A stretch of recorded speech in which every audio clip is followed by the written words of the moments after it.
My name is Daniela, and today I want to share with you a story that changed my life, a story about love, loss, healing, and finding myself again. I come from a small town called Brighton Bay, not too far from New York City. It's a quiet place with calm streets, cozy cafes, small shops, and the sound of ocean waves always somewhere in the background. I'm 29 years old and I work as a receptionist at a small beachside hotel. Life was simple. Some people might have called it boring, but to me it was peaceful. I had my little apartment, a few close friends, and a routine that kept my days steady and predictable.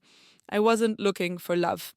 After a few painful relationships in the past, I convinced myself it was better to stay alone than be hurt again. But life has a strange way of surprising us when we least expect it. My story begins the day Michael walked into that little hotel. He came for a business trip. He looked different from the usual guests, calm, polite, a little tired, like he was carrying something heavy inside. He had gentle eyes and a soft smile, the kind that immediately makes you feel safe. When I helped him check in, he thanked me in this warm, genuine way that felt strangely personal. I noticed his kindness right away. Not the kind that tries to impress, but the kind that just exists naturally. The next morning, he came down to the lobby and asked me for directions. I told him where he could find the best local coffee, the quiet part of the beach, and the seafood restaurant only locals really knew about. He listened carefully, really listened, and that made a difference. Most people don't do that. With him, it felt easy to talk. Over the next few days, we spoke more. When he finished work in the evenings, he'd come down to the lobby and we'd chat about little things: books, movies, life in the city, life in a small town. Some evenings we walked along the beach. Others we sat on a bench near the lighthouse. I felt strangely comfortable with him, like I had known him much longer than I actually had. The more we spoke, the more I felt seen, understood, valued, even in small conversations. One night we were standing by the water. The sky was full of stars, and the wind was soft against our faces. He looked at me quietly and said, "Being with you feels like peace." Those words stayed in my heart. I think that was the moment something inside me started to shift. When his 2 week trip ended, he returned to New York, but we kept in touch: calls, messages, long conversations every night. I didn't expect to miss him, but I did. And then 1 month later, he came back. Not as a hotel guest this time. He rented a small house near the harbor and asked if I wanted to visit. I went. We cooked dinner together, listened to music, even danced in the kitchen.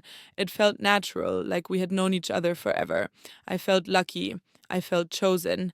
I felt loved. But then one evening, something changed. We were sitting on the couch drinking tea, and he suddenly looked serious. He took a deep breath and said, "Daniela, I need to tell you something." My heart started beating faster. Then he said the words I didn't expect to hear: "I'm married. I have 2 children." Everything inside me froze. My hands felt cold. I stared at him, unable to speak. He looked down and said he didn't expect to meet me. He didn't plan any of this. His marriage wasn't good anymore, and he stayed only for the children. But none of that mattered in that moment. All I could feel was shock, disappointment, and a sudden heavy sadness. I went outside, unable to breathe. The cold air hit my face, and the sound of the waves seemed louder than ever.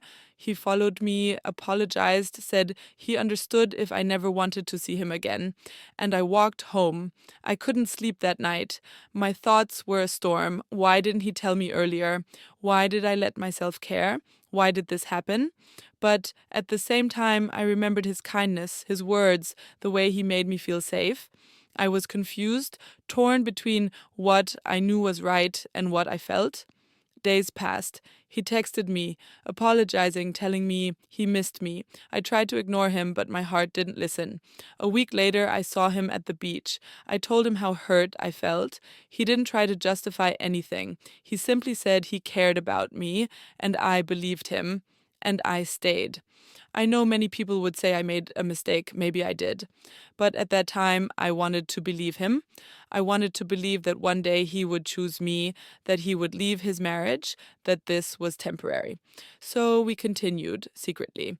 He visited Brighton Bay once or twice a month. He stayed in that little house, and I went there after work. We shared dinners, conversations, laughter, and quiet moments that felt warm and real. But there were no public outings, no photos together, no future plans, just stolen moments and borrowed time. And though he made me feel loved in those hours, a part of me knew the truth. I was not part of his real life. I was something hidden, something on the side, but I didn't leave. I was afraid of losing what we had, afraid of being alone again. I told myself that having a part of him was better than having nothing at all. But slowly, the truth began to change me. I stopped smiling the way I used to. My world shrank. I organized my life around his visits, his calls, his messages. I stopped seeing friends. I stopped doing things I loved. I waited, always waited. Some nights after he left, I would sit alone in that little house and realize he never left anything behind. No clothes, no toothbrush, no trace of a life shared. It was as if I didn't exist in his world, only in the shadows of it. One day I realized I was disappearing, not physically, but inside. I asked myself if this was love or just fear of loneliness.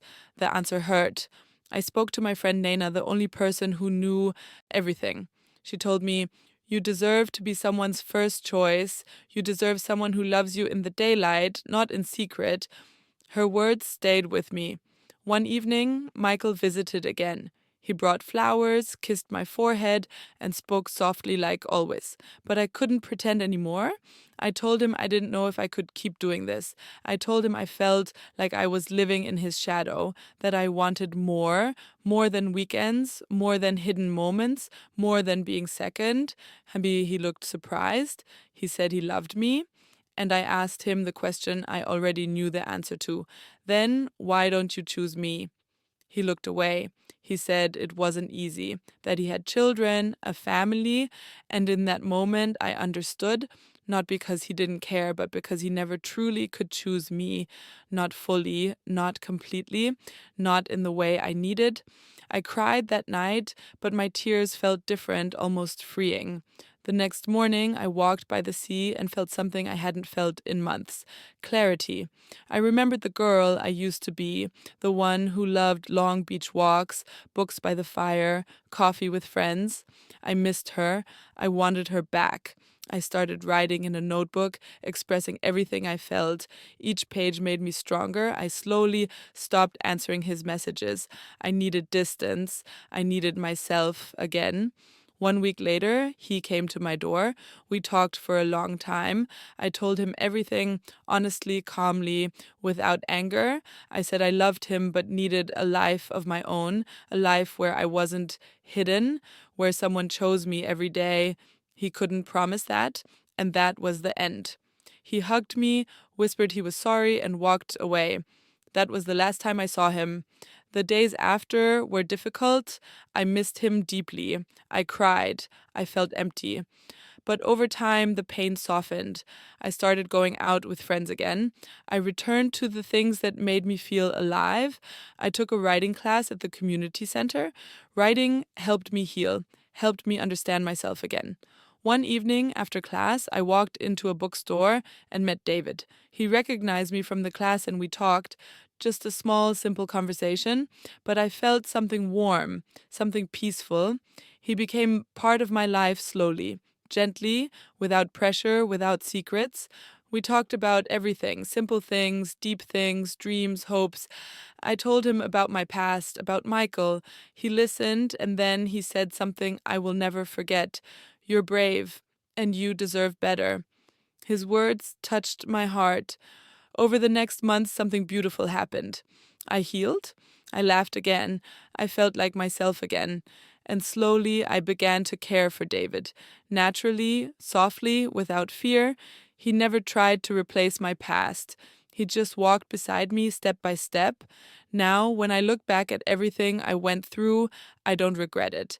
My past taught me that love without honesty is not love, that waiting for someone who cannot choose you will break your heart, that peace does not come from someone else, it comes from within.